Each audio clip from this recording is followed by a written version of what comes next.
สบายดีทุกคนวันนี้ก็สิพามาเบิ่งการพับดอกไม้เนาะการเฮ็ดต้นดอกไม้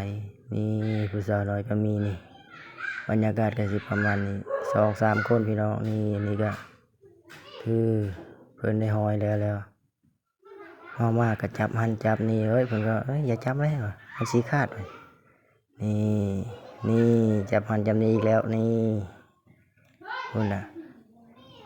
มีแต่เจียทางอ้อยต้อยพี่น้องเอ้ยบ่มีหยังเก็บใส่ทางผู้ว่าเพิ่นก็นั่งสกกอยู่โอ้ยบ่ได้มีหยังซอยหยังเลยเนาะนี่เพิ่นก็ได้ตัดโอ้ยลูกแมวก็จ่อยอยู่นี่ทางข้าพเจ้าก็ได้ห้อยว่าซั่นโอ้ย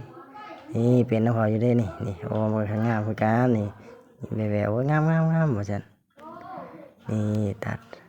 ทางน้องแก้มเพิ่นก็ตัดไปก็โหไปยิ้มไปโอ้ยยิงแฮวก็จ่อยอยู่